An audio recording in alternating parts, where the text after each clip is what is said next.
திருச்சிற்றம்பலம். நம பார்வதிபதே அருள் மகாதேவா தென்னாடுடைய சிவனையை போற்றி, எந்நாட்டவர்க்கும் இறைவா போற்றி. அடுத்த இரண்டாவது சிந்தனையாக காலபாச திருக்குறுந்தொகை எனும் பொது திருப்பதிகம். ஆனால் அது திருப்பூந்துருத்தியிலிருந்து திருநாகசு சுவாமிகளால் அருளி செய்யப்பட்ட பதிகம். இதுல என்ன சொல்றாருங்கிட்ட, நீவீர் சிவனடியார் அருகில் செல்லாதிருப்பீர்.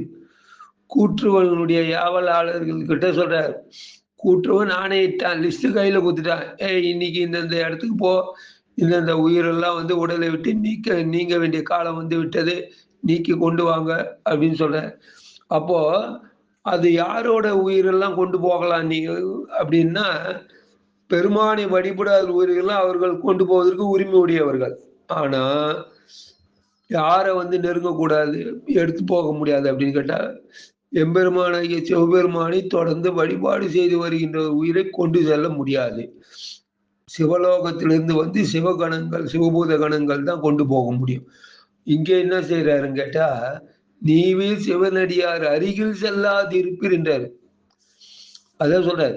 நீங்க எப்படி அந்த செய்தி எப்படி சொல்றாருன்னா, நீங்க யாரும் சிவனடியார்களை பார்த்தீங்கன்னா, இப்போ ஒரு விழா, ஒரு பெரிய திருவிழா, திருவாரூர் தேர் திருவிழா, தில்லைக்கூத்தன் ஆணி திருவாதிரை திருவிழா இப்படி இருக்கு நடக்குது. மதுரை சொக்கநாத திருவிழா இப்படி எல்லாம் நடக்குதுன்னு வச்சுங்க. அந்த இடத்துல நிறைய அடியார்கள் கூடுறாங்க. அதுல ஒருத்தருக்கு காலம் முடிய வேண்டிய நேரம் வந்துச்சு அப்படின்னா, அந்த அடியார் எடுத்த நீங்க ஒரு கூட்டம், ஒரு 50 பேர் கூட்டமா வந்துட்டு இருக்காங்க அப்படின்னா, அதுல ஒரு 2-3 பேருக்கோட காலம் முடியுது அப்படின்னா, அது அவங்க உயிரை பற்றுவதற்காக அந்த கூட்டுவனுடைய யாவலாளர்கள் வராங்க அப்படின்னா, திருநாகரசு சொல்ற, நீங்க அவங்க பக்கம்லாம் போயிடாதீங்க, மறந்தும் கூட நீங்க அவங்க பக்கம் போயிடக்கூடாது அப்படின்ற. நீவீர் சிவனடியார் அருகில் செல்லாது இருப்பீர்.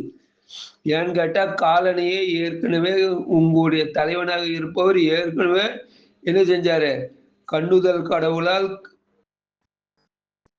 மிதிப்பட்டு இருக்கிறார், அதாவது உதைக்கப்பட்டு இருக்கிறார். அதனால நீங்க என்ன செய்யுங்க கேட்ட, துன்புற்றான் மார்க்கண்டேயனுடைய உயிரை பற்றுவதற்காக சென்ற உம்முடைய தலைவனாகிய காலன் என்ன செஞ்சான், அங்கே மிதிப்பட்டு வந்தான். ஆகையினால நீங்க என்ன செய்யக்கூடாது, இந்த சிவனடியார்கள் அருகில் செல்லாதீங்க அப்படின்ற. நீவே சிவனடியார் அருகில் செல்லாது இருப்பீர், சிவனடியார்களை கண்டா விலகி செல்லுங்கள் அப்படின்னு இந்த 10 பாடல் வழியா ஒவ்வொரு விதமா நமக்கு எடுத்து இங்க நாவுக்கரசர் உரைக்கின்றார்.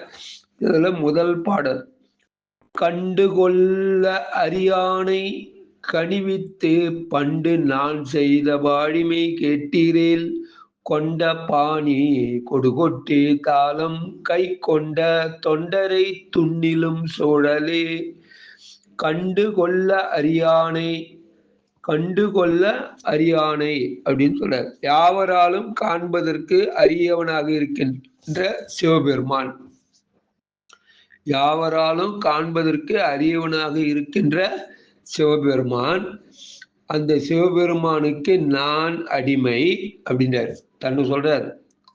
அப்பர் சுவாமிகள் தன்னை எடுத்து சொல்றார். முதல்ல, காவலனின் யாவலாளர்களே, துண்ணிலும் சூழலே, சிவனடியார்களை கண்டால் அவர்கள் இடத்து நெருங்காதீர்கள், அணுகாதீர். துண்ணிலும் சூழலே, அணுகாதீர்கள், சிவனடிகளை கண்டால் அணுகாதீர்கள். அவர்கள் எந்த நிலையில இருந்தால், அவருடைய காலம் முடிவடைவதாக இருந்தால் கூட அந்த இடத்துக்கு போகாதீங்க.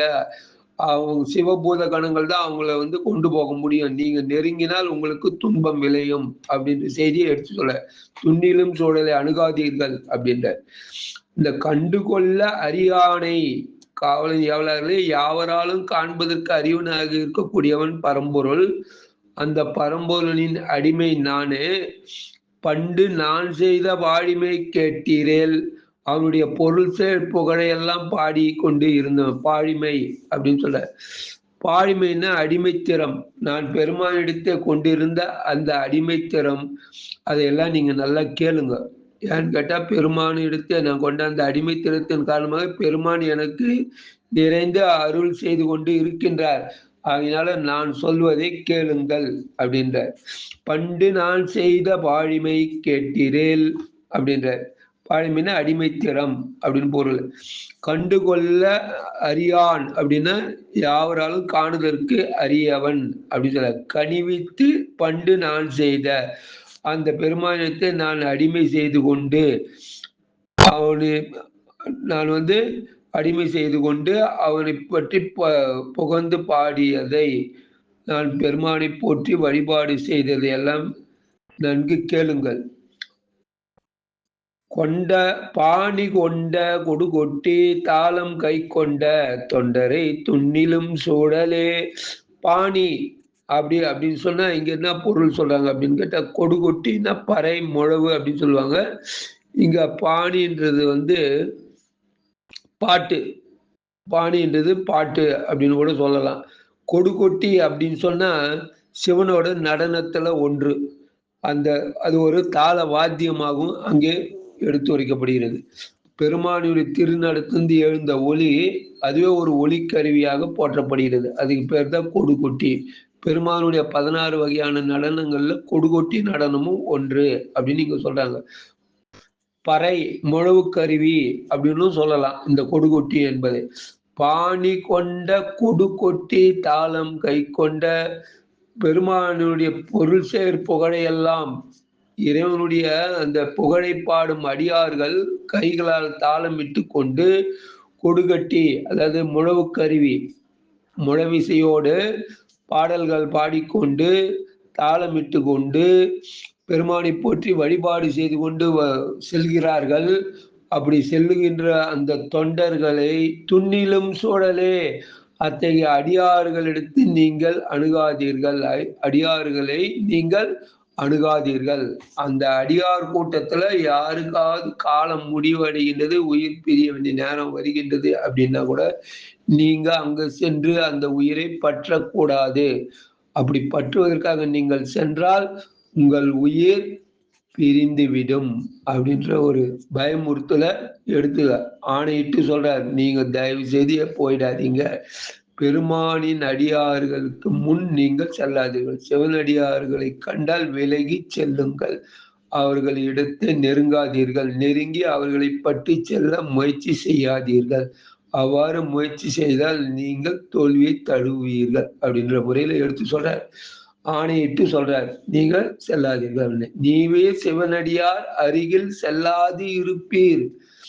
இப்போ ஒரு சிவனடியார் இருக்காரு, அவருக்கு கொஞ்ச காலம் வாழ்ந்துட்டே இருக்கிறாரு, பெருமானுக்கு தொண்டெல்லாம் செய்யறாரு, அவர் வழிபாடெல்லாம் செஞ்சுட்டு இருக்காரு. அவருடைய அந்த பிறக்கும் பொழுதே அவருக்கு நிர்ணயிக்கப்பட்ட அந்த காலம் முடிவடைகிறது. ஒரு 75 ஆண்டு காலம் அவருக்கு வயது முடியுது அப்படின்னா, அந்த நேரத்துல கூட யமதூதர்களுக்கு ஒரு அறிவுரை சொல்றது போல இது எடுத்துக்கலாம் நம்ம. அவங்க அப்ப அந்த நேரத்துல யார் வருவாங்க அப்படின்னு கேட்டா, அவரு காலமும் நித்தமும் என்ன பண்றாரு, வலுவாது பெருமானுடைய வடிவமாக இருக்கின்ற அந்த பஞ்சாட்சர மந்திரத்தை பாராயணி செய்து கொண்டு இருப்பாரு. அவருக்கு 75 வயது, அவருடைய காலம் நிறைவு அடைகிறது. அவர் என்ன பண்றாரு, பெருமானை நினைத்து வழிபாடு செய்து கொண்டே இருக்கிறார். அல்லது சில காலம் நோய்வாய்ப்பட்டு படுக்கையில் இருக்காரு அப்படின்னு கூட வைத்து கொண்டால், அவர் பெருமானின் திருநாமத்தை என்ன பண்றாரு, மனசுக்குள்ள தியானிச்சுட்டே படுத்துட்டு இருக்கார் அப்படின்னா, அந்த இடத்துக்கு காவலுடைய யாவலாளர்கள் செல்லாதீர்கள் அப்படின்ற கருத்து கூட நம்ம எடுத்துக்கலாம். அப்போ அந்த சிவனடியார் எடுத்து இருக்கின்ற அந்த உயிரை நீக்கி அந்த காலம் முடிவடையும் போது அந்த உயிரை நீக்கி அதை யார் கொண்டு போக முடியும்? அதுக்கு உரிமையுடையவர்கள் யாருன்னு கேட்டா சிவபூத கணங்கள் மட்டுமே உரிமையுடையவர்கள். காலனுடைய தூதுவர்களுக்கு யாவலாளர்களுக்கு அங்கே எந்த பணியும் இல்லை. அதுதான் சொல்ற, நீவே சிவனடியார் அருகில் செல்லாது இருப்பீர் அப்படின்ற. மார்கண்டேயனுக்கு அருக மார்கண்டேயனா லிங்கத்தையே தழுவி தழுவி கொண்டு பஞ்சாட்சரம் ஓதி கொண்டு இருந்தான். காலன் என்ன செய்யணும், தான் கடமை செய்யணும் அப்படின்னு சொல்லிட்டு பாசக்கயிறையும் வீசினான். வீசியனுடைய உடனே என்னாச்சு, பெருமான் வெளிப்பட்டு அந்த காலனை காலால் கடிந்தார் இல்லைங்களா? அது போல ஒரு இது. அதனால நீங்க காலனே அப்படி இருந்தான், உங்க தலைவரே அப்படி ஆயிட்டாரு, நீங்க எப்படி ஆயிடுவீங்க கொஞ்சம் யோசிச்சு பாருங்க. தயவு செய்து நீங்க என்ன செய்யாதீங்க, சிவனடியார்கள் அருகில் செல்லாது இருப்பீர்கள் அப்படின்ற. இந்த பாடல் வழியா நம்ம என்ன செய்யணும்னு கேட்டா, நீங்க எத்தனை தெய்வத்தை கொண்டு எத்தனை தெய்வத்தை எவ்வகையான தெய்வங்களை நம்ம நீங்க எல்லாம் வழிபாடு செய்தா கூட சரி, யாதொரு தெய்வம் கண்டீர் அங்கே மாதொரு பாகனார் வந்தார் அப்படின்னுவாங்க. அது போல எல்லா இடத்துலயும் சிவபெருமான் தான் நிறைஞ்சி இருக்கார். ஆனா இருந்தாலும் சிவபெருமான் தனியாக உரைகின்ற அந்த இடத்துல லிங்கோத்பவராக, சோமாஸ்கந்தராக, சந்திரசேகராக அவர் இருக்கின்ற அந்த இடத்துக்கு சென்று நாம் வழிபாடு செய்யும் பொழுது நாம் பிறவா நிலையை அடையலாம். இரண்டாவது, நம் உடலிலிருந்து உயிர் நீங்கும் போது சிவபூத கணங்கள் வந்து நம் உயிரை பிடித்து பெருமான் திருவடியின் கீழ் கொண்டு சேர்ப்பார்கள் அப்படின்றத உண்மையை உணர்ந்து நாம் அனைவரும் பெருமான் வழிபாடை தொடர்ந்து வலுவாது செய்ய வேண்டும் என்ற செய்தியை இது வழியாக நம்ம தெரிந்து கொள்கிறோம். திருச்சிற்றம்பலம். நம பார்வதி பதையாளர் மகாதேவத்தை நாடுடைய சிவனை புற்றி எந்நாட்டவர்க்கும் இறைவா போற்றி. அருள்மிகு திருபுர சுந்தரி அம்மனுடன் அருள்மிகு திருவிற்கோளநாத பெருமான் திருவடிகள் போற்றி போற்றி. திருச்சிற்றம்பலம். தில்லை அம்பலம். சிவசிதம்பரம்.